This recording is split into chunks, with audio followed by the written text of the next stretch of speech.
From Tally to Cali, It's time to wake up. Wake up! Wake up! Warchant.com is your ultimate Seminole sports source. And this is Wake Up Warchant, presented by Corner Pocket Bar and Grill. One more corner pocket. Now here's Warchant.com's Aslan Hajavandi. And Corey Clark.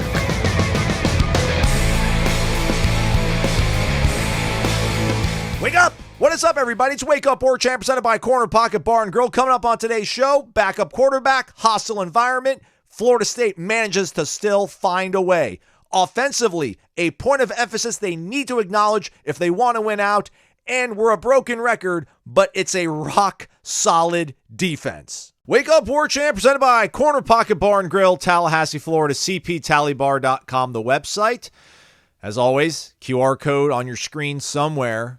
Hit it with the phone, takes you right to the website. You can check out the daily lunch specials. You can also put your order in online to go if you wish, but we always recommend hanging around the Corner Pocket Bar and Grill. It's always a fun time. Tomorrow, Tuesday, all day tacos. No lunch special. It's all day, and then you get trivia at 7 o'clock. But today, though, on Monday, you start your week with a victory burger. Half pound, all Angus beef. Delicious, black Angus beef. Can't go wrong. Corner Pocket Bar and Grill, Tallahassee, Florida. Warchant.com, your ultimate Seminole sports source. At the thumbs up, please. 5-star rating and review. Read all the great stuff over there, especially after a big dub. Solid column from our own Corey Clark. Can we jump right into it? But actually, first, how are you, Corey? I'm good, thank you. Now we can jump right in. Yeah. Really love the lead to your column. Just all the emotions that every Florida State fan was probably feeling, if they were honest with themselves, like in the first, 25 minutes of that football game. A 24-15 victory, by the way. You're 12-0, everybody. You're ranked 4th now in all the major polls. State champs. I was talking to Ira about this. Well, in Mississippi, when they would win the Egg Bowl, like the Egg Bowl trophy would go to they take it to that city's Walmart and be like, hey, come on out and take a photo with the golden egg. So like if you're in Starkville, you'd go to the Starkville Walmart. We don't have anything like that in Florida, unfortunately. We don't care about the fans. We just say state champs. We don't figure, wouldn't you think Starkville has like multiple Walmarts, like 8 to 10? Oh, don't be mean. They're like Circle K's in Tallahassee. Is that what Tallahassee would do with their state championship, Florida State? Just roll it into the nearest Circle K? Bring your Kevlar vest.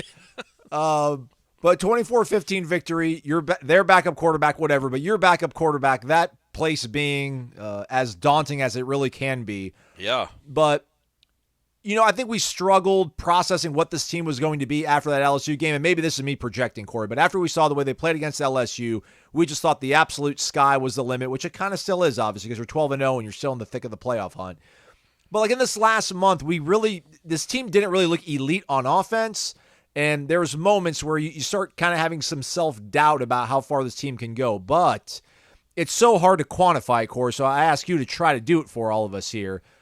This team is just going to find a way to win. I told people I thought the game was going to be stressful, but ultimately Florida does things that makes you lose football games. They lose their composure. Florida State does things that helps you win games close, fighting for each other, being well-coached, being disciplined. That kind of stuff is real. It's long-lasting, you would think, and it felt like it was totally on display front and center Saturday night in Gainesville. Yeah, it was. There's a reason one team's 12-0 and the other one's 5-7, and it's that fourth quarter. They got to stop. They were forcing Florida State to punt. Rodemaker runs for 10 yards on 3rd and 14, and they should have had 2 kids called for targeting, or at least one for attempted targeting. Both of them dove at his head, and it's just dumb stuff like that. It's getting kicked out for spitting on a lineman. That kickstarts another drive, the drive right before the half that gets Florida State back in the game. You just do dumb stuff, and it kind of reminds me, not to bring up old wounds, but it reminds me of the dumb stuff that they would do under Willie.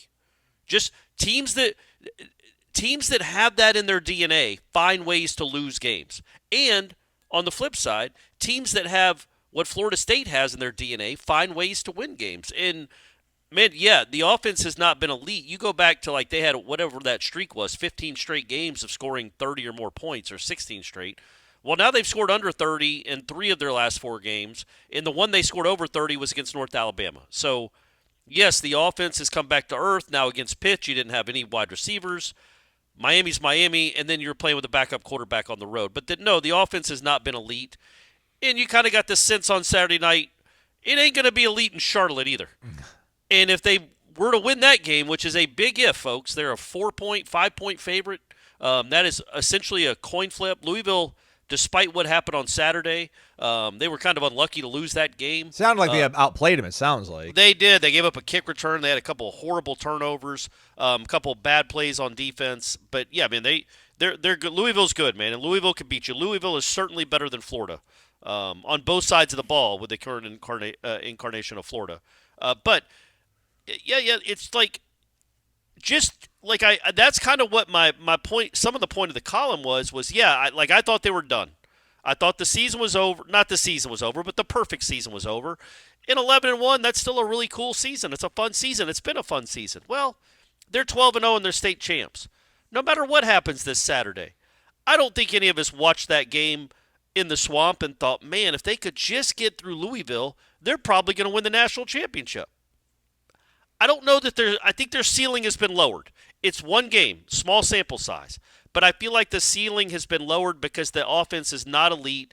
That's a really bad defense, and they did not play well against a really bad defense. But you know what was elite on Saturday, Aslan? The Florida State defense. Yeah. And it kind of it's like it's flipped. It's flipped where you count on the defense to be the constant, to be the consistent force. It has been the constant really for the second half of the season. Quite frankly, ever since the end of the Boston College game, the defense has been the constant. It has been more reliable, and it has been more consistent all year long. So just hats off to Fuller, and hats off to that entire staff and all those players. Corey, because they've been really good. Do you know how many yards Florida had in the fourth quarter? Yeah, like minus 17. Minus 15. Yeah. Minus 15 in a quarter. It's crazy. They had I think they had 48 yards total in the second half, and they had 56 on one drive. So do that math, everybody. They were dominated. And look, I know they had a backup quarterback, but they have good players, man. They have good skill guys. Those running backs are good. I think the tight end's pretty good, and those receivers are good. Pearsall, I think, had one catch. Correct. After you played Miami, and Restrepo had 0 catches. That's just it's been really, really just a really good season for that side of the ball and for that coaching staff. They've been oddly, I think, the more reliable, like I just said, the reliable force, and they dominated that game when the game was still very much in doubt. And yes, they've had the privilege of facing not good offenses and some backup quarterbacks. They still have done what they're supposed to do and absolutely kind of dominated every quarterback they faced, save for my man Castellanos. He's the only one that's lit him up. Jaden Daniels had 1 touchdown. He might win the Heisman. Have you looked at his touchdown. stats? They're up 28 points. It's absurd what Jaden Daniels has done this year. Like over 72% of his passes. It's remarkable. Like 40 touchdowns. But so you talk about the LSU game, right? And that they're not the team we thought they were after that LSU game. We absolutely should have not put as much stock into what we saw offensively in that game, but put way more stock into what we saw defensively. Amen.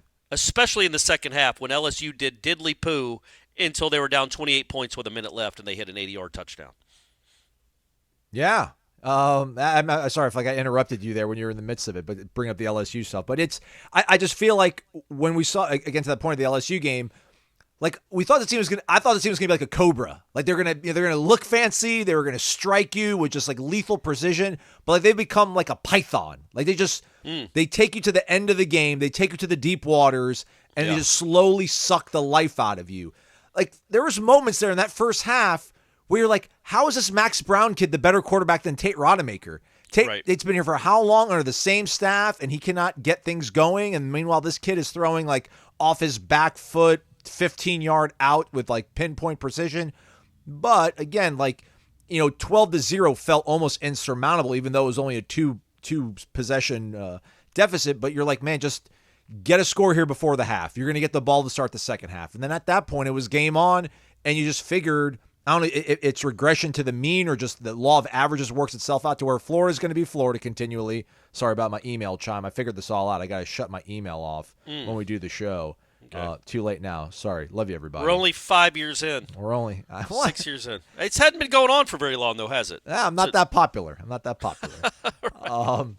But they just find ways to then put themselves in position to have those kind of moments. And, it comes down to the coaching, right? It comes down to his messaging, rallying around Jordan. Like, all this stuff is real. Like, they believe in their core that they work harder than anybody else in the country, that they love that quarterback and are so hurt that he's not able to finish out this season with them, on the field, although he was there on the sidelines, that, you say that, and you're right, there's probably, if you're being honest with yourself as a Florida State fan, you're like, yeah, probably not going to win a national title playing this way. But you mentioned in the wrap too, like Washington was on the ropes against Washington State. Whatever you want to say about the Michigan-Ohio State game, you can say. I guess, Georgia Tech put 10 points up in the fourth quarter. That game was kind of out of reach.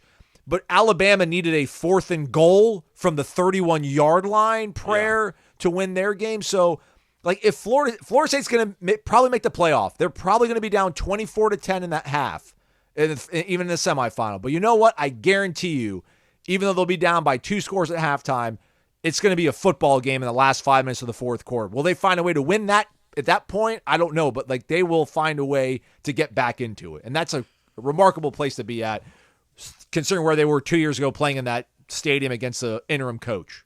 Yeah, and losing to a coachless team 2 years ago, and then obviously beating a team with a coach this time, a team trying to get to a bowl. But yeah, look, I don't know, because you do look around the country. I still think Georgia's the best team in the country, but they didn't look great. They gave up well over 200 yards rushing to Georgia Tech, and then Alabama had a miracle to win a game. You look at Washington, and they're still ranked ahead of Florida State, but they barely beat a pretty mediocre bad Washington State team at home. They barely beat an awful Arizona State team at home. Like, they've got some really ugly Stanford wins. as well. Yeah, they have not played well. I think they're almost a 10-point underdog against Oregon. So the point being, just winning is hard, gang. It's just hard. And luckily next year this won't be nearly the conversation it has become this year about style points and winning ugly and who are your losses to and how bad did you beat this team and what did you look like. Just, you've got to win games and you've got to stack wins on top of each other. It's really hard. So hard that, I don't know if you guys know this, but that was the 6th perfect season in Florida State history. They've been playing football since the 40s. And they've had, I think you guys are aware of this, some incredible football teams in their history. Perfect regular season or just season? Perfect regular season. Okay. So, 79, they played 11 games. 96, they played 11 games. But they won those games. They were undefeated. This is the 6th time that's happened. 4th time they've been 12-0, but 6th time overall they've won all their regular season games. So it doesn't come around often. And to hammer that point home even further, Florida's never done it. And they've been playing since before the car was invented. And they've never had a perfect season. So it's really hard to do. And look, man, I don't predict them to go and hammer Louisville. Louisville's a good team. I just think that's a really cool win and a really cool moment because it's going to get so much harder from here. Louisville is much better than Florida, and if you're able to get through Louisville, whoever you play at the beginning of January is going to be much better than Louisville. Like, it ramps up. But man, what a cool season with some real adversity they've faced, including their starting quarterback getting knocked out. And I do think what was bittersweet about that game on Saturday is it was awesome that they survived and they won and they found a way to win, and that's really something that should be celebrated. I just do think that if they had 13, man, the championship is wide open. Oh, yeah. It is wide open to go win. Yep. I mean, you looked at that Michigan-Ohio State game. Hey, weird. All of a sudden, those two defenses played an offense with a pulse. And they moved the ball. Isn't that something? Oh. They're not just a brick wall. They actually played guys with skill players on the other team, and all of a sudden the defenses look just pretty good.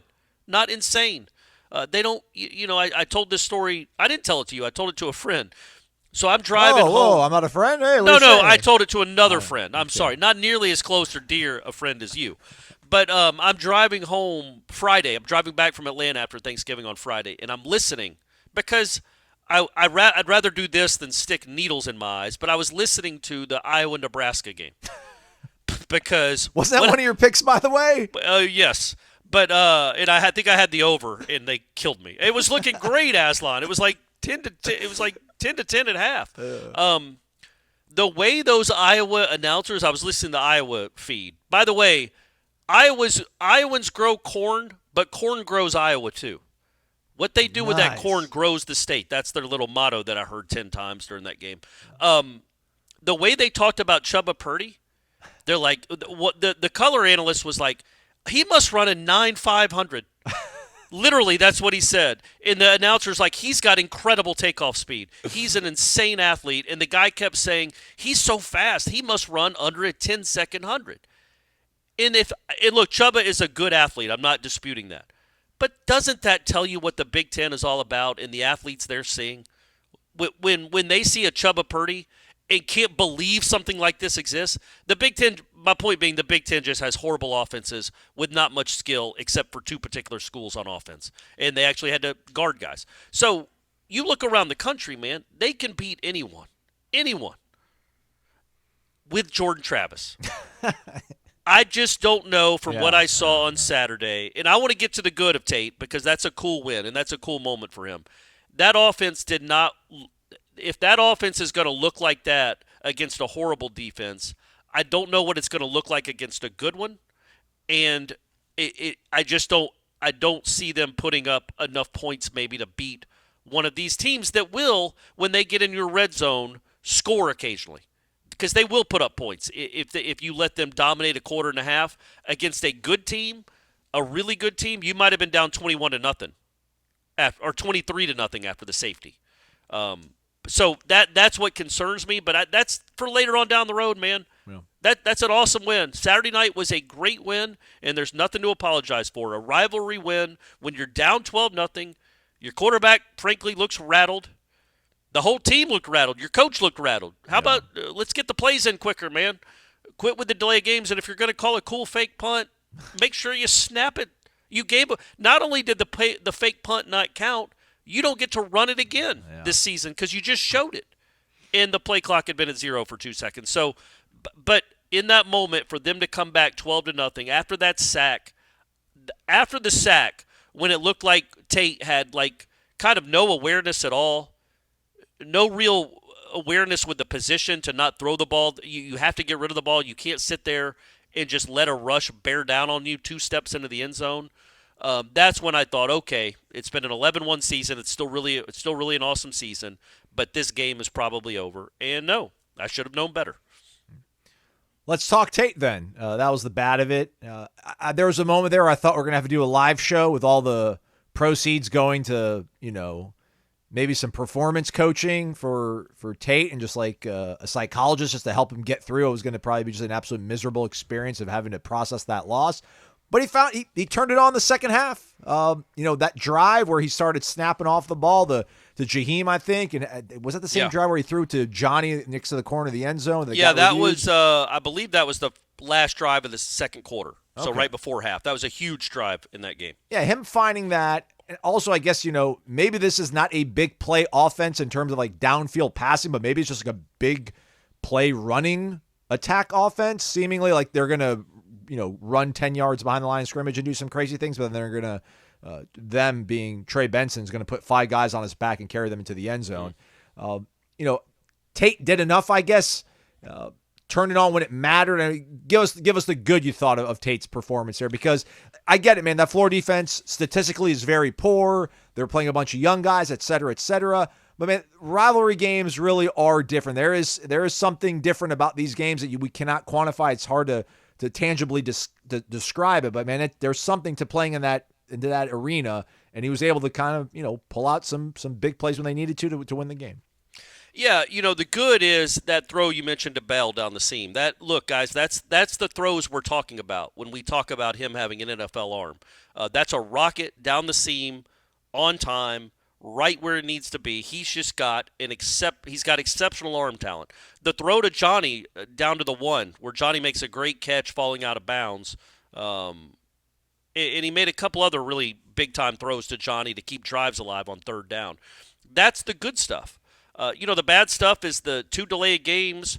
He got sacked by a 500-pound man. Like you can't have that happen. You've got to have a little more pocket awareness. We hope that comes with time. And he just got a game doing it. So it's not like just because he didn't look at times like he was good in the pocket on Saturday doesn't mean he can't learn from it. Now I know he's an old guy. He's been here since 2020, but live reps matter.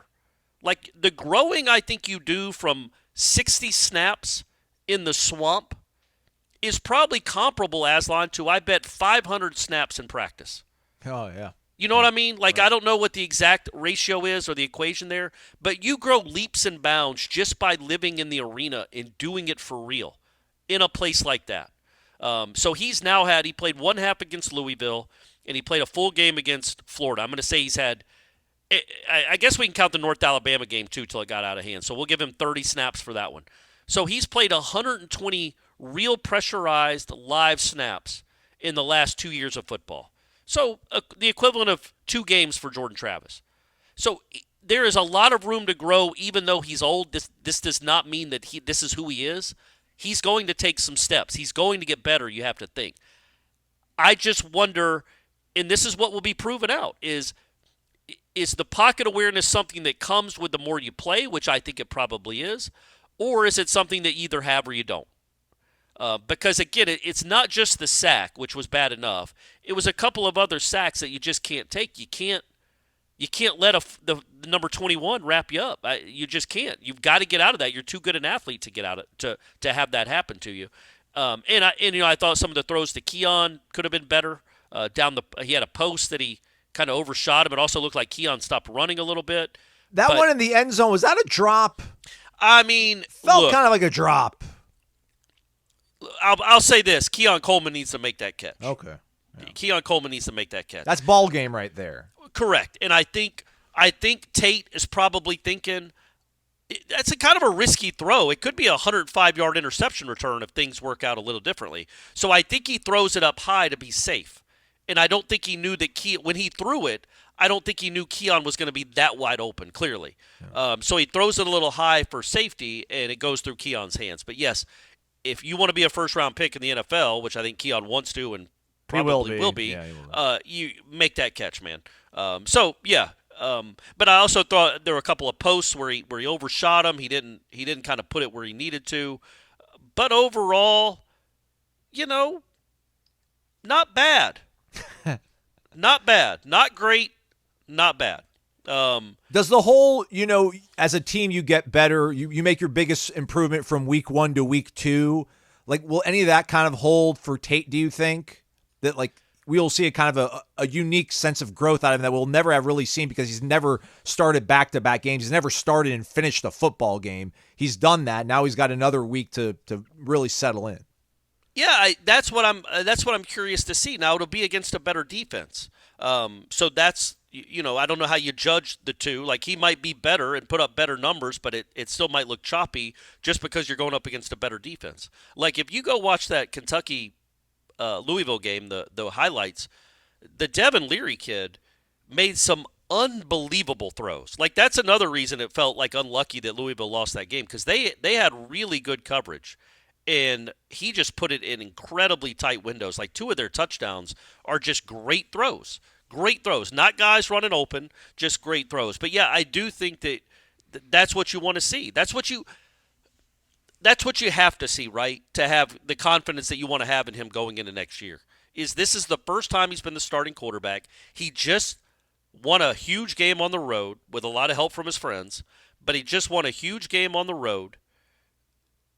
I want to see that growth. You want to see that growth right here, right now, in this moment. And if you do, then yeah, you've got real hope going into next season about your quarterback position, because I'm just telling you, man, the good is really good.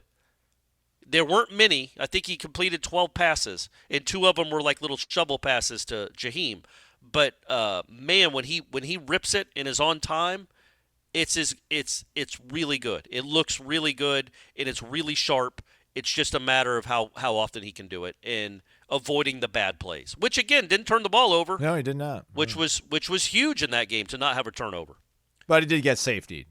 but it's okay. It's okay. He did get safety. Thoughts on this, Corey? I was thinking about when it came to Tate. It felt like when he was trying to process the shorter intermediate stuff, there was more.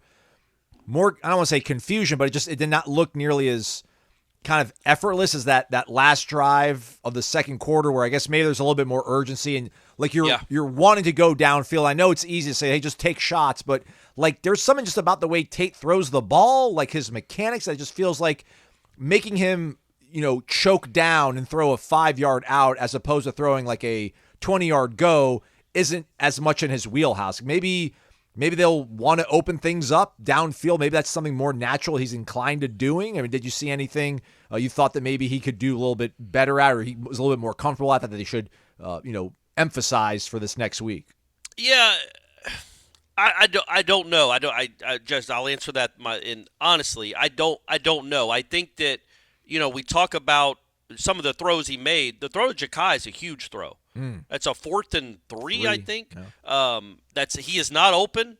He's not throwing to a big window either, because he's thrown to the smallest receiver on the team. Great catch from Ja'Kai in a really pinpoint throw from the quarterback in a huge spot. And look, man, I think, let me get this out of the way first. Mike Norvell has completely changed our lives, Aslan. He really has. He's changed your life. He's changed my life. He's changed most of our lives because of where we were, and now we're talking about a 12-0 football team with a chance to go to the playoff. It has been exceptional. He has been exceptional in turning this program around, and for the most part, he's been an exceptional offensive mind, an offensive game planner. Now that's out of the way. I don't think he did his quarterback a lot of favors on Saturday. I don't understand. Marvin Harrison is better than Keon Coleman, and Michigan has a better defense than Ohio State. Than Florida. No. Well, I don't understand why you can't devise more ways to get Keon Coleman the ball. I just don't get it. There's been a game where he had 0 catches. I think Miami had 2, and against Florida he had 1. Like, you can't do this. You're mitigating the biggest mismatch like the best player you have. When you have a quarterback that needs some help, your best player has 1 catch. I don't understand it. And they put him in. I like the formation where he was in the backfield, and then he rolled out to the right. But why isn't Tate throwing that to him immediately? Because if he throws it to him immediately on a little swing pass, he might go 70 yards. It's him and a safety one-on-one when Keon's got about a 10-yard head of steam. Instead, Tate waits too long, or maybe that was the design of the play. I don't know. And then throws it too late where the kid comes and deflects the pass. But you have Keon Coleman out there for 50 plays, and he touches the ball once. If you're going to beat Louisville, you can't do it like this. You're lucky you beat Florida and Miami with Keon Coleman having 3 catches total. He's targeted 6 times, apparently, for whatever that's worth. And he drew a DPI, with a big play. But still, Marvin Harrison, against a much better defense, still had, 6 for 100 and a touchdown? Like, they find ways to get him the ball. Yeah. Why can't you find ways to get your guy the ball more consistently than this? That's what I don't quite understand that. But again, I gave the big caveat that Mike Norvell has been awesome. That has been something that if they want to have any chance of winning on Saturday and then perhaps winning a game or two post January 1st or post New Year's Eve, Keon Coleman just has to be a factor, man. Just what's the point? He had 1 more catch than Kentron. He had 1 more catch than Destin Hill. He's Keon effing Coleman. Get him the ball. Throw it. He needs to have 8 catches for 120 against Louisville. And you can say, oh, they're going to shade this. What is Michigan doing? They're not giving Marvin Harris attention? I bet they did. And Ohio State, with not a very good quarterback, in my opinion, still found a way to get that guy the ball and get him involved and get him a touchdown and get him 100 yards receiving. So, I don't know. I'd like to see that change. I'd like to see Tate helped out more by his really good wide receivers. But Johnny had a very good game. I shouldn't. 6 catches. And I think 5 were for first downs. 1 essentially got him a touchdown because he got to the 1. So, but I'd like to see, as they move forward, figure out a way to get 4 involved. You can't – number one, if it comes down to my son is the number one player in the country as a wide receiver, I want to. I would if Brady Clark was the number one wide receiver in the country, I'd be on the phone with Atkins or Norvell before signing day, being like, look, I want to come there. I love your program. I love what you're doing, but I also want my son to not go a month and have 4 catches. When I see this other school, when they have a star receiver, they catch 9 passes a game. But hey, that sounds like Corey Clark complaining after Florida State just went 12-0. So I'm going to nip that in the bud. Right there. I think Tate. You did not see the best of Tate, clearly. I think he was rattled a little bit early. I don't think you could debate that. But as the game wore on, he seemed more and more comfortable. And I did like there were a couple of times where you could tell his first read wasn't open. And he settled in and made a really strong throw for a second read. A couple of those third down throws to Johnny were big time throws. The one rolling to his left was a third down conversion that got him down to the 1. That's a great throw. He's got all the arm talent you need. Playing quarterback is so much more than that, though. And it's how quick you process, how quick you see things and get rid of the ball. That comes with experience. He just had 60 plays of experience that should really help him moving forward.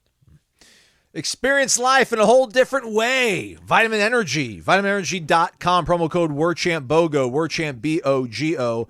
This one little shot, 1.93 fluid ounces, contains 260 milligrams of all natural caffeine. There's no sugar, so don't worry about having like a sugar crash, having jitters, things of that nature. The Workout Plus is what we take on Mondays here at the Midtown offices. The number one pre-workout on the market. Also has, obviously, arginine in here, giving you a little extra oomph, a little extra pump you feel coming out of the gym. A little more vascularity, a little more veins. My arm starts looking like Rand and McNally Atlas, like a road map, like all these roads, interstates intersecting along my forearms, my biceps. Feels good, feels strong. Feel good, everybody. Maybe the Mood Plus. Maybe I actually took the Mood Plus today. Maybe it isn't the Workout Plus that's getting me going. But you can try it all. There's variety packs. Try it. You'll like it. Shake it and take it. One use. The WARCHANT BOGO. Buy one, get one free. So go big when you put your purchase in so you can maximize the free items you get. World's first and only clinically proven energy shot. VitaminEnergy.com. Promo code WARCHANT BOGO. BOGO. Shake it and take it. When did Vitamin Energy jump on board, Aslan, to the Wake Up Warchant train that is gaining steam exponentially every day? April-ish of last year, like April. I mean, maybe before Keon arrived. I think that might have been the final thing that kind of got the good juju going around So here. I was going to say, they're undefeated. Oh, yeah. Right? Oh, yeah. Yeah. In Corner Pocket, Corner Pocket's won 18 straight. But Vitamin Energy's never experienced a loss. So that's cool to see. That might have been the change. Those two combined, Corner Pocket and Vitamin Energy, might have been what finally got this program over the top. Noles helping Noles. Check them on out. This defense, we talked about it too quickly. I like the question you asked Norvell after the game on Saturday about, was that Jared Verse's best game at Florida State? What we thought this defense could be, I think so much of it hinged on what we thought Jared Verse and Patrick Payton were going to create for you, having those two guys on the edge and the amount of disruption and chaos they would be able to create seemingly every down, every single week. Maybe it hasn't, to Norvell's sort of defense where he keeps talking about the numbers lie and don't tell the full story. I'm sure Jared Verse probably was hoping he'd have more sacks, more TFLs than he had going into that game. But to see those two guys close the game out the way they did, Patrick Payne and Jared Verse, were those the two biggest, best performances from the defense you thought on Saturday? No, I thought Akeem Dent played maybe his best game of his career. It's not just the sack that was, I don't even want to get into it. We've talked about it enough on our channel, but it was, and I've written about it already, but. Do we still know what was flagged on that? Could it have been something else? No, it was unnecessary. So when it was initially called, I thought he was calling targeting because his face mask got close to the face mask, and I'm like, oh, okay, well, it wasn't targeting, so they'll pick up the flag. It'll be 4th and goal from the 22 or 20, and they're going to settle for a field goal. That's what I don't mind that. When in doubt, assume that it's targeting. I guess that's the rule of thumb. If it's close, and then the replay official will tell you yay or nay. No, he just called unnecessary roughness for tackling a kid that is at least 4 inches taller than him and probably 20 pounds heavier. He shoulder patted him in the chest and brought him down on a perfectly timed blitz, and he was called for a penalty, which gave Florida their only touchdown, by the way. Just want to point that out. That was a 4-point swing. They earned 11 points, and not 15. That was their only touchdown. But going to the deep, so it was a horrible call. So Florida State should have gone the whole game without allowing a touchdown in the swamp, which is exceptional. But let's get the bad out of the way first. Get off the field. It's incredible. Aslan, Florida ran 26 plays by the time Florida State ran its fourth. Florida State had 3 plays in the first quarter, and one of them was Trey Benson running back and forth like he's playing Tecmo Bowl. You ran 3 plays in a quarter because your defense couldn't get off the field. But didn't give up huge plays. A couple of the throws are just really nice throws, man. The kid made some really good throws early. Obviously the dent play didn't help either, but they had 2 straight 13-play drives that swallowed over 7 minutes off the clock. Like literally they had the ball 14 minutes of the first quarter. Don't do that. Get off the field quicker, gang. But after those 2 drives, they took over the game. And maybe the sneakiest big play of the game was after the safety, and then a horrible free kick that I don't even quite understand if Fitzgerald took it, I think, and it should have been Mastromanno punting. I admit I was looking down at my computer when he caught the return, but I don't know why Mastromanno didn't punt that or punt it better. I think Fitzgerald kicked it. But anyway, so they just sack you. Your quarterback looks, like we said, rattled. The offense looks horrible. The defense is just giving up 2 straight 13-play drives, and now Florida has the ball at your 46. This also comes after the fake punt that didn't count. Mastromanno punting one into the 10th row. It was a 15-yard punt, his worst punt maybe of his career. Florida getting the ball at your own 40. Now they've got the ball at your 46, and they're already up 12-0 with 5 minutes to go in the first half. The first play, they try to run a trick play, a reverse pitch it back to Brown. And Fisk and Farmer diagnose it out, beat their blocks, and force an intentional grounding. And that changed the game. They went from possibly going up 15 to 19 to nothing to having to punt a couple of plays later from their side of the field. So you get the ball. I mean, you didn't get the ball in great field position. You didn't have great field position the whole night until the game was over. But you got the ball at your 10 because Keon caught it. You got the ball at the 10.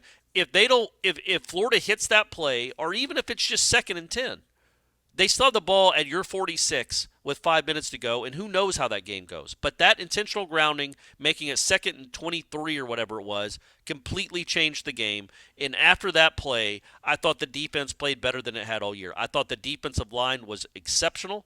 They gave up 1 run right before half, inexplicably, when Florida was trying to run out the clock, very similar to the LSU game. But after that, man, I just thought the defense, that's as well as they can play. That kid was completely rattled. But you know how I complained about giving Castellanos those easy layup passes early? And they did a little bit with Klubnik too. That did not happen on Saturday. He had 1 or 2 easy completions to start the game.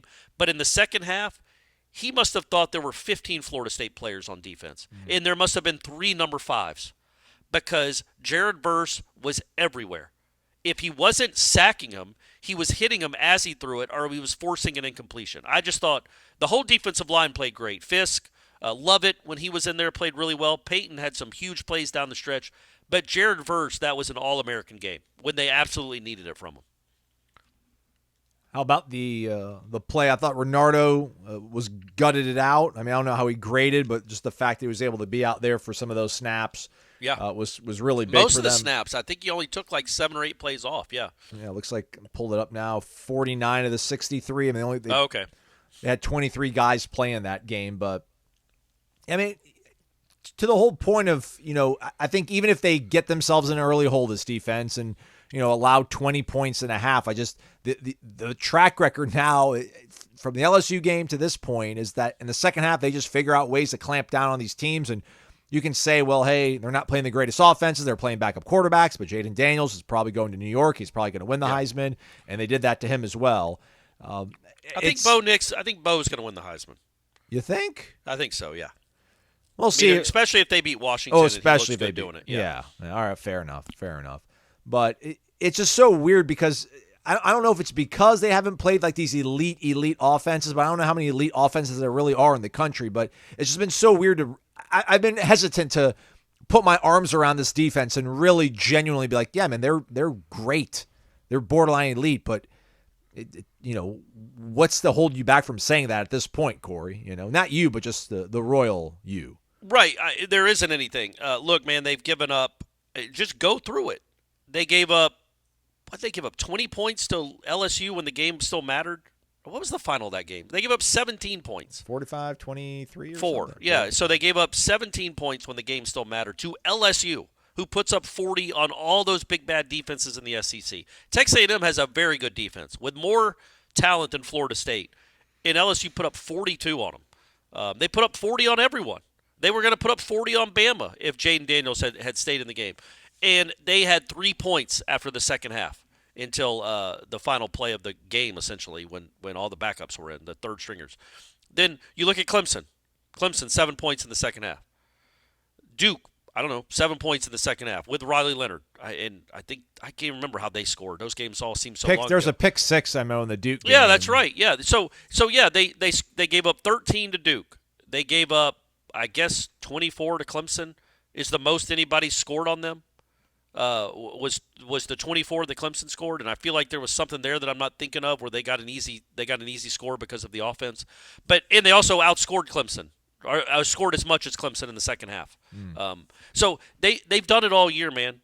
Pittsburgh, they gave up 7. Miami, they gave up essentially 20, I guess, but 7 was just ridiculous. But so you go around, they gave up 15 in this game, and 3 in the touchdown came when the Florida got the ball at Florida State's 40-yard line. Well, 13 because of the safety, but yeah. That's right. Yeah. So it's exceptional what they've done, and I want people to understand that. I'm not saying this defense can carry this team to a national championship. I'm not saying that, but this defense is a bigger reason, maybe bigger, quite honestly, for them being 12-0.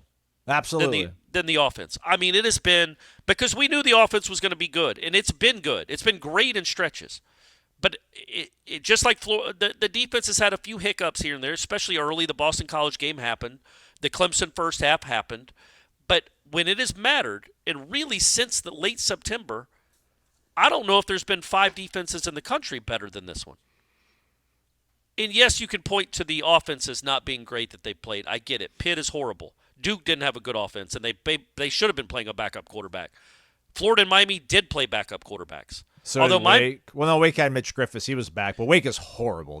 Wake's not any good, and Miami chose to play their backup quarterback. Tyler Van Dyke could have played and probably should have played in hindsight, but he didn't, and they lost because of it. So this defense has done everything you asked it to do. We said before the season that if this defense could just be good, not exceptional, if it could just be good, they would probably win all their games or come close to winning all their games. Well, the defense has over-delivered.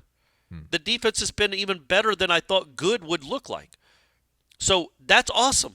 That's just awesome. I really don't care. I want them to win an ACC championship. I think it would be really cool. The thought of this team with a backup quarterback and an offense that seems to have plateaued right now anyway, and let's be honest, an offense that hit a couple of huge runs, but they're not going to make life easy for a quarterback by establishing a true running game. Right. That's not going to happen. So as you'll see in the Louisville game, it's going to be hard to run. Benson might hit a 40-yarder, but it could be a lot of 0, 1, and 2-yarders, or negative 11, whatever happens. But with a backup quarterback and no real running game, not a great running game anyway, the end of the line is probably sooner rather than later, folks. I don't care about that right now. I think it's awesome that they're 12-0, and I really want them to win the ACC championship. I think this team deserves a trophy. It's been great. It would be a really cool moment to win an ACC championship, especially after just the Board of Trustees meeting in August. Like, you know what I mean? Like, that would be awesome to just be like, yep, we called it out. We called our shot. We told you we were the best program in the conference. We told you we mattered more than anybody else, and here you go, 13-0. That would just be incredible. That would be great. But if that happens or doesn't happen, what an awesome season for Adam Fuller in the defense. For the program as a whole, sure. But Adam Fuller in that defense, that unit, has been exceptional.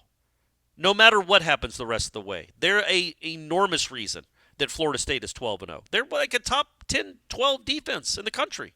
That's great.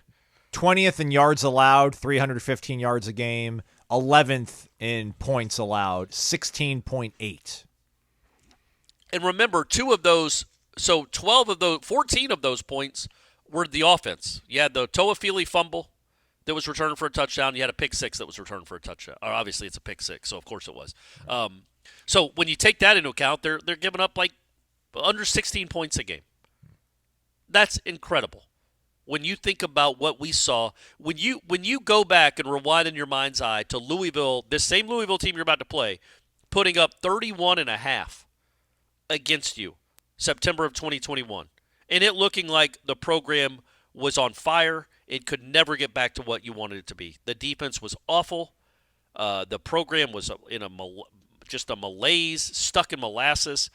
And then here you go, 2 years later, you're going to play Louisville again. You are 12-0, and you have one of the best defenses in the United States. That's cool, man. What a cool progression. MyBookie.ag, promo code WARCHANT, 110% cash deposit bonus. So elite, they will not advertise it elsewhere, only here on the pod. So use that if you're trying to make your holidays a little bit more interesting. One more week left in the competition between Corey and myself. Corey swung for the fences, came up short in his picks. Yep. Georgia was not able to cover against Georgia Tech.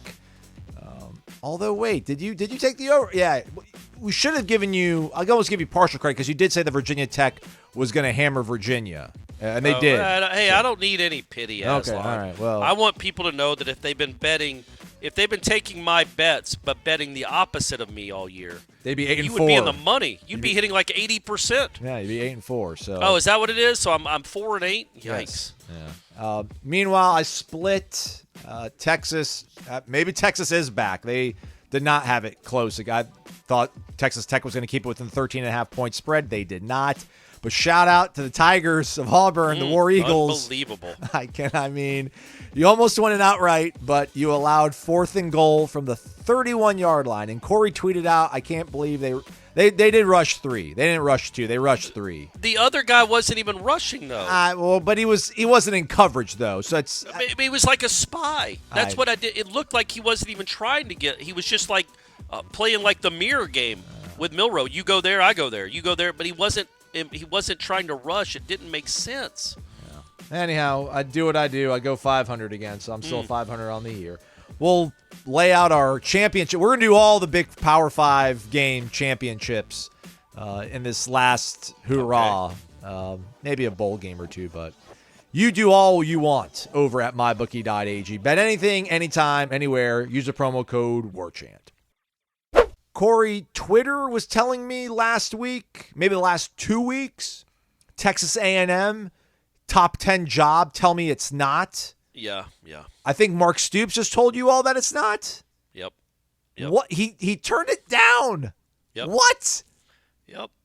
Left. He would rather be at Kentucky than Texas A. Look, I said this to Stephanie as we were driving back. She's like, does that mean Norvell is still in play? And I'm like, no, I don't. I mean, yeah, technically they could be so embarrassed by this, they're going to go offer somebody $20 million a year to coach. Whatever, man. Just whatever. But I'm still of the opinion, and her point was, Norvell's already got all the money that he would ever use. Wouldn't you rather stay somewhere where you built it up and actually have a chance of winning? To my reply would be, yeah, most sane people would. I legitimately think there's one person on this earth that would leave Florida State for that job. And A&M just happened to find him. Good for them. It worked out great for everyone. They're all those championships they're polishing from the last 6 years. But, yeah, Texas A&M is you have all the pressure of Texas with none of the accomplishments. And none of the they just don't win. They're a perennial 7 to 8 win team. But they have all the resources, though, which is where's the disconnect there then? You know, I mean, they couldn't do it with an offensive-minded coach. They couldn't do it with Kevin Sumlin. They couldn't do it with Jimbo. So I'm assuming they're like, well, let's just build a really good defense, have a defensive-first mindset, hire a good OC, and then keep our fingers crossed. So we'll go after Mark Stoops. Maybe now they go to Mike Elko, but I don't get. I get not leaving Florida State for A&M. Stupid move, Jimbo. Obviously, clearly, but Kentucky, man. Well, how about this? Doing, I would say, look, he gets paid a lot. Kentucky's ponied up for Mark Stoops, so he gets paid in a similar range.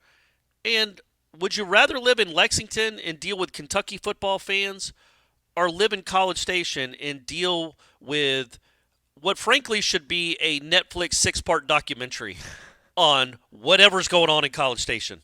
The people, the fandom, the dog, the boots, the tumbleweed, the male cheerleaders slapping their knees, the yell crowd. It's yell all leaders, weird. The yell leaders. It's just weird, man. It is a weird place. And I think Mark Stoops made a rational decision. Don't go chase a few extra $1 million.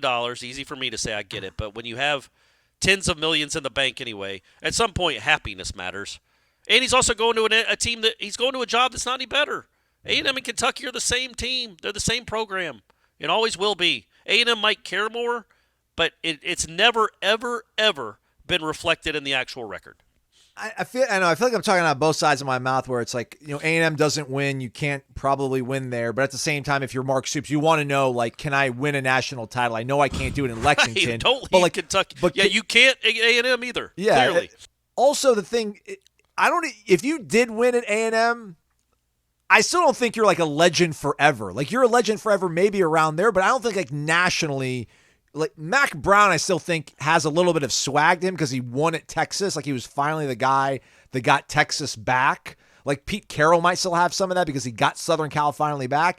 If you win it all at A&M, I think you become Gene Chizik, right? You'll have that 1 year, you probably flame out 2 years later, and then you're forgotten about, and you're just called a bum. Yeah, I mean, maybe. Who knows? We have no way to know, do we? We have no way to know. I know who R.C. Slocum is. He put together some good – RC. Yeah, he put together some good teams. He did. But never – I don't think came close to winning a championship. So, who knows how they would be viewed in A&M because it's never happened. I think Kansas State beat – I know Kansas State beat Oklahoma and almost ruined their chances of a national title 1 year, but they still made it. No, it's the other way around. In 98 – Texas A&M knocked off Kansas State in the Big 12 championship game that freed the way for Florida State to go play Tennessee in the Fiesta Bowl with Marcus Outzen. And it did not work out for the Noles, but still, I think Florida State fans have a little sympathy or gratitude towards A&M for that. Sir Parker was the running back that I think scored the game-winning touchdown there for the Aggies in the Big 12 championship game. But yeah, the A&M just never does anything and never has done anything. And look, the goofy season is starting.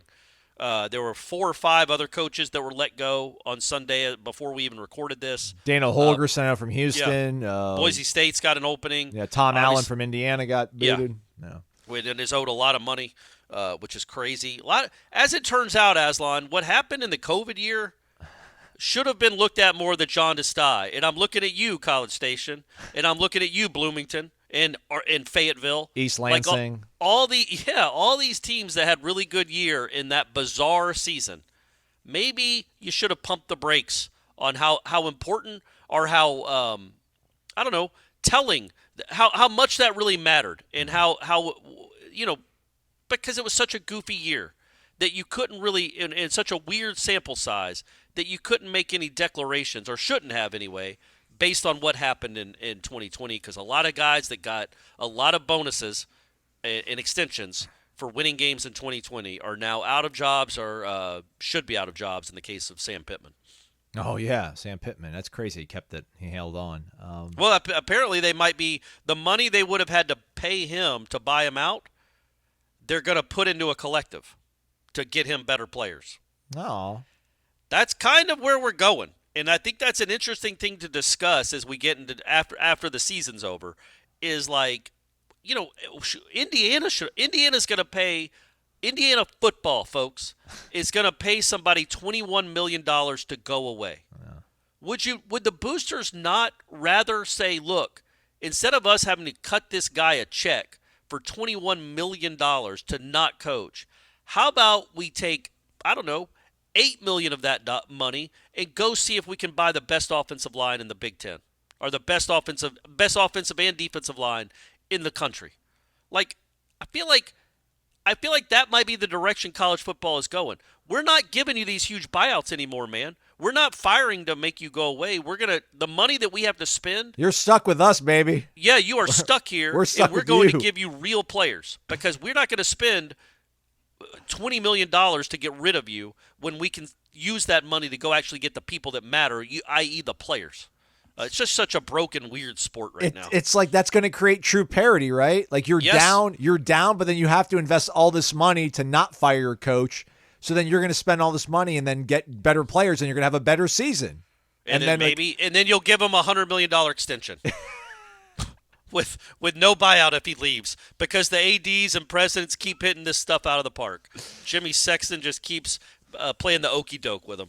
I thought that was funny that like we heard all along about how great a job A&M had turned into this great job, and it's like, guys, you were viewing it through the lens of some dum-dum, love you, Jimbo, 13 was awesome, leaving Florida State for A&M. That does not mean that A&M is a destination job for great coaches. It has never been and will never be. You're A&M, man. And now Texas is coming into the conference. So the recruiting advantage you might have had is over because the big boy is joining your conference. So good luck. And I think Stoops was smart not to take it because he's making a boatload of money at Kentucky anyway.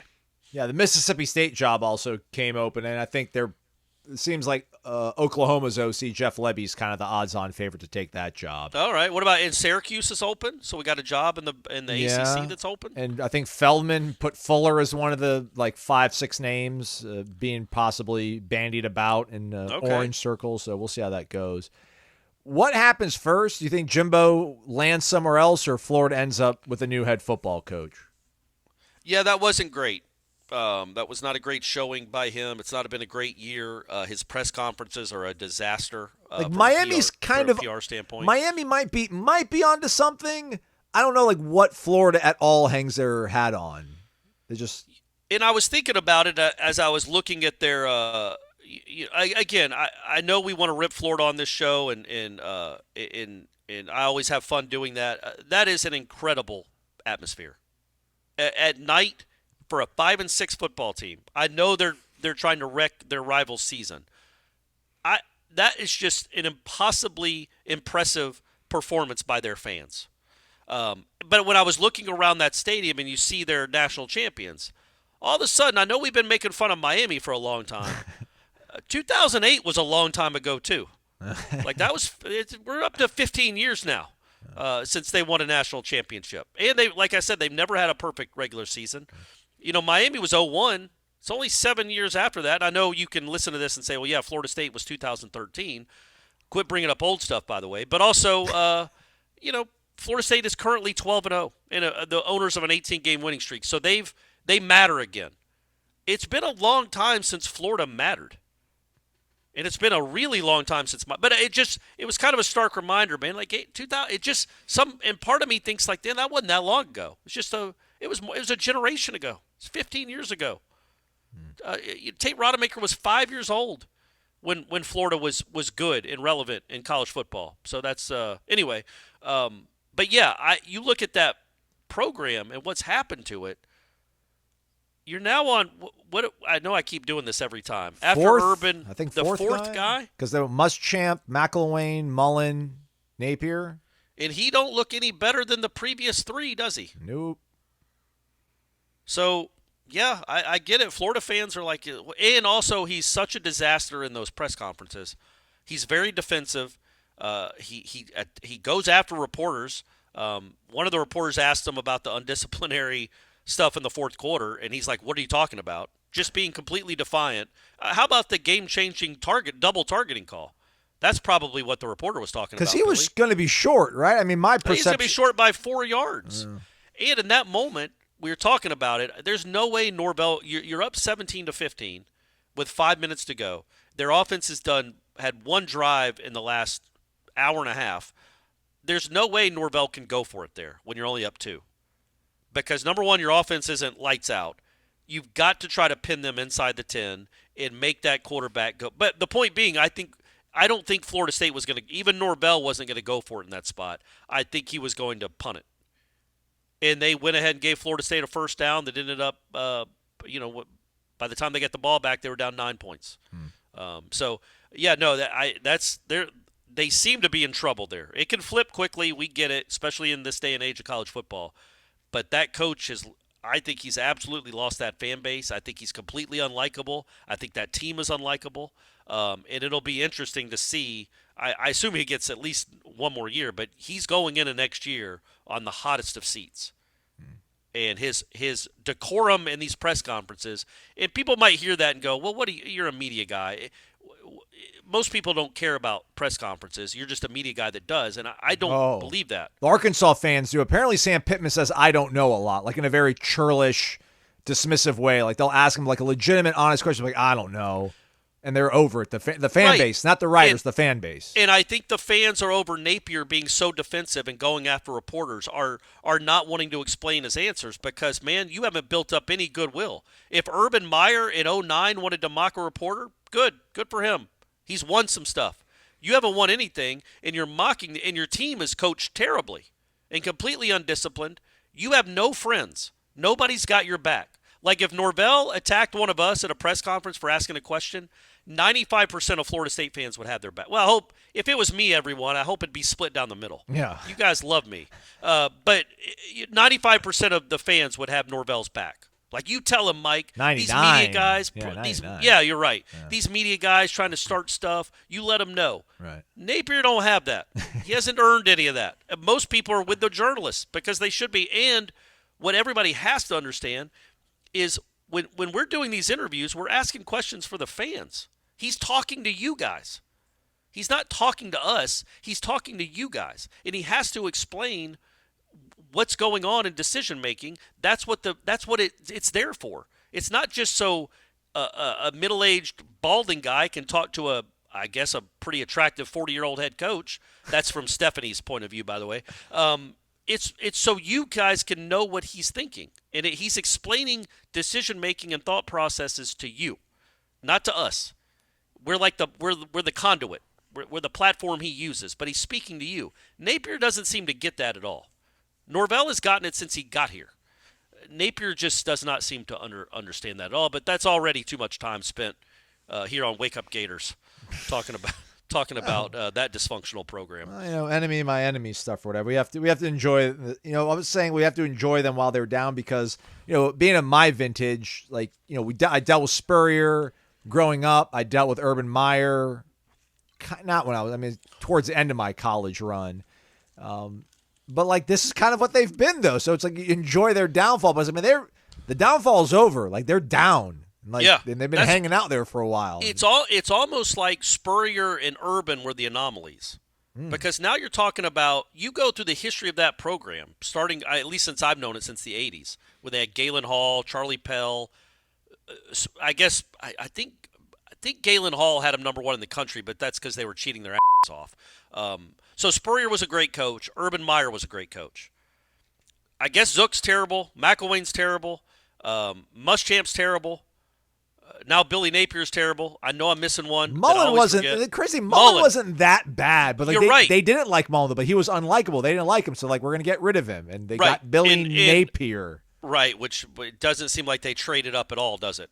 No. They've hired some weird, unlikable dudes, very weird and unlikable.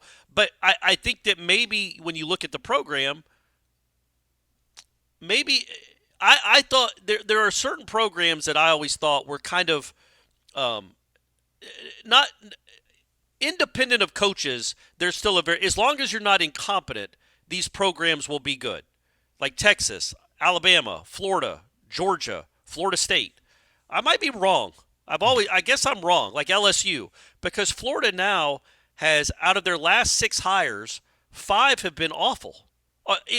Mullen was okay, but the other ones have been mediocre to awful. So maybe the program isn't what we thought it was.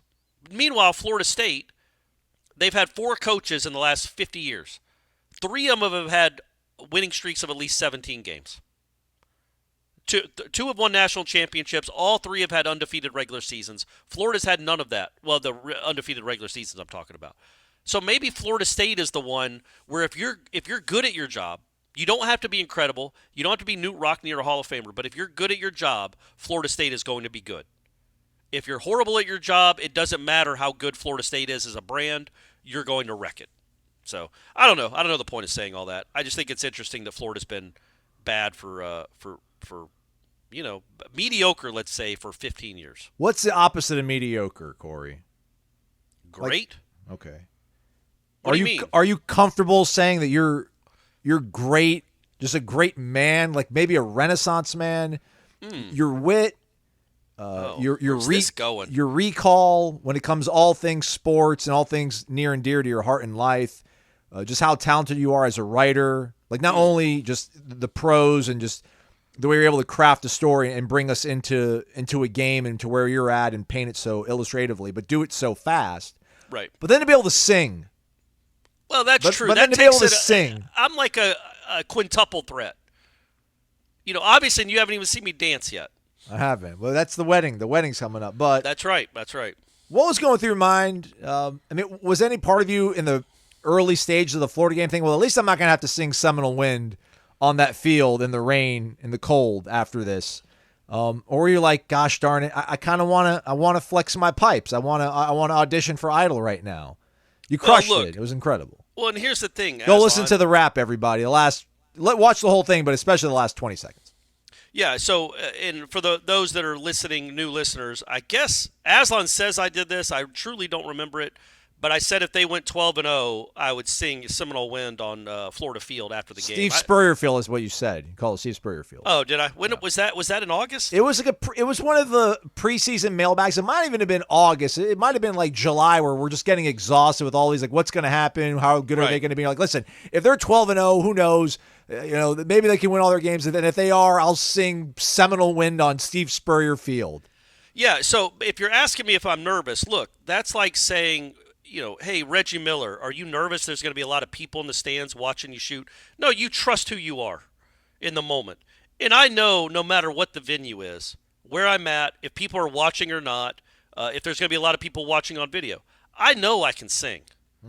So more than anything, I just want to go show up, Aslan. Okay. So what am I going to sing if they beat Louisville and Charlotte? Is there a Louisville song I should sing? Is Jack Harlow? Should I learn like a Jack Harlow rap? That's what I'll do. No, I will not do that because I would not let that ever see the light of day if I actually tried to rap. So yeah, I don't know what I'm going to do if they beat Charlotte. I should do something. I should make an impossible a promise if they win the national championship. Like, what am I going to do in Houston if they win the national championship? Get on a plane and fly back to Tallahassee? No, I would never go that far. Yeah, but I'll think of that. You guys can spitball some ideas. If they're in Houston winning a national championship, me and Aslan, it's not just me. I'm not just a clown. We're clowns together. You and I will do something on the field at Reliant Stadium. I think that's the name of it. No, it's like something. It's like a state. It's like Energy. Maybe is it Energy Stadium now? Hey, if I call it Reliant Stadium, It's Reliant Stadium. It's still Reliant Stadium to me. Gosh darn it. Yep. That's a hey. So yeah, we'll do something. Aslan and I will do something if they win the national championship in Houston. I feel like we'd owe it to all of you guys. But the one thing I regret, Aslan, in that War Chant rap, is I should have set it up just like I set it up then. It kind of came out of nowhere. Me just all of a sudden singing Seminole Wind. And, we get 20,000 or something views on that thing. I would bet half of the people had no idea. Are saying, what the hell is he doing? Why is he singing this? They had no context of why I would be singing Seminole Wind on their field. Well, you did it. And, hey, on the way out, just to not be totally funny on the way out for, like, the last 8 minutes, will you believe, like, if they beat Louisville, will you believe they can win a national title, or will they have to make it to the national title game? Like, will they have to have won the semifinal? And it's the week going into the national title game where like, all right, man, like I think they really can do this. Because I know you're not holding back because you're mean-spirited or anything like that. It's like the cynic in you. I mean, you're a Braves fan. You've lived through a lot of heartbreak. What will make you believe like that, not team of destiny, but just it's a crazy season. It's a crazy sport. Maybe they can find a way. The offense has to look better. If the offense looks like a good college football offense, which it did not on Saturday, and And I only say that mainly because that was a horrible defense they were going up against. Literally, guys, go look at those stats. They were last in the country in 40-yard plays allowed. They were third to last in yards per play allowed. They were 94th in total. They're literally, other than like North Alabama, they're the worst defense they faced in all year probably. Maybe Going them and no LSU. way. No. Them and LSU. So The two SEC teams, go figure. yeah, really, right? It's like the Big 12, the SEC from the Big 12 of like 10 years ago. I think that if they look good offensively and Tate looks comfortable and they hit some big plays and they put up in somewhere in the mid-30s and look good doing it, efficient, big play, all the stuff we've come to know from this offense, I might change my tune. Admittedly, it's a small sample size, just the one game with Tate. But I mean, let's be honest. The offense wasn't good against Miami either, and that was with Jordan Travis. And the offense looked really horrid through the first 25 minutes in the swamp. If it can start to look like itself again, even with a backup quarterback, I might change my mind. It's a backup quarterback, man. Yeah. Jordan Travis gave me a lot of hope that they were in any game and could go win any game because he was special. Tate Rodemaker might be special. He just hasn't proven it yet. And it was cool to see on the field. I don't know if you saw it, but I was down on the field recording, and Holly Rowe, Chris Fowler, Kirk Herbstreit all individually like went up to Jordan Travis and were like giving him like, encouragement and just, you could tell they realized, how special he is to this program, how special of a talent he is in the world of college football. And you all realize it too. It's why you felt so confident about him. And the fact you don't have him is obviously a big development. But you're 12-0. You're going to play for a championship this weekend in Charlotte. Check out warchant.com for a summary of Coach Norvell's teleconference with Jeff Brom. That was down on Sunday. We'll also have the full interview up on the YouTube channel, so check that out as well. Hey, one more shout-out, Aslan. Please. You know it better. We both know it, but you were down closer to it. I love Florida having an open-air press box, even though it was a little chilly. The Marching Chiefs were out of their minds. They dominated the game. Like they played more in that game than they played all season at Doak combined. I feel like they never shut up. And I mean that in a great way. Yeah. Like they played the entire game. Well, the defense gave them reason to keep playing the war chant over and over. So they even played the war chant in the middle of the Tom Petty sing-along. I mean, they were like Darth Vader. They were like hey, you're going to hear us. We're gonna play this song over and over. You can keep booing all you want, but you're going to hear us. And I'm telling you, I hope the powers that be at Doak realize what that means, what that's like, and I don't understand why they would be playing more in Gainesville. I guess because they don't care about the advertisements being played or just the music being played in between plays, but they need to take heed of what they saw in Gainesville and let the Marching Chiefs let them loose because they were unleashed in the swamp, and it was awesome. I had multiple people, all over the chat, it's been Twitter, but just text me and be like, man, the Marching Chiefs sound so loud, and they're playing constantly. I'm like, yeah, man, this is how it's supposed to be. And they dominated that game. It was crazy. It was crazy. And kudos to Florida for letting the band be so close. And for bringing everybody. Everybody. Yeah. I mean, you couldn't even move on the field between like the last 5 minutes of the second quarter because they were on there getting ready to go for their halftime performance. Yeah, the whole band gets to come. I think that's really neat. That's a cool. I don't know. There might be a little animosity after playing in the middle of the Tom Petty song, but deal with it. Exactly. Miami puts them up in the upper deck because Miami's not used to bands having more than 40 people, and Clemson didn't have a space for them either, I don't think, or would have made them be in the upper deck too. So again, shout out to Florida for real. I'm being serious, for understanding what that means and just the pageantry of college football and letting the Chiefs be that close to the field and to their own sidelines. It was really neat, man. It was such a cool atmosphere, right? It was Absolutely. Such a cool atmosphere. Yeah, I don't want to elaborate because then it feels like I'm complimenting that university. But like I told you and Ira after we got done talking to Coach Norvell, I'm just like, man, I really love my job. Like nights like that, like I really, really love my job. That game was an incredible college football game to be part of. So, and being down on the field, you're not always getting to be down on the field, and obviously the press box at Doak is not open air, and it's got like soundproof glass, so it's very sterile. There's nothing sterile about the Swamp. You get to live it even in the press box, but down on the field, that had to be just awesome. What an awesome atmosphere, even for frankly, Aslan, a 5-7 team that's not even going bowling. And going to start losing kids left and right to the portal. Oh, man. There's always next year. All right. We're done. Jeff Cameron Show, though, 1 to 3 o'clock. Him and Tom giving you their take on the game. Press conference. We're also, I think, we're same protocol as always. We'll get Coach Norvell this morning as well, as well as all the coordinators. So stay connected to warchant.com for all that. Thanks so much for listening. Go to Corner Pocket for your lunch.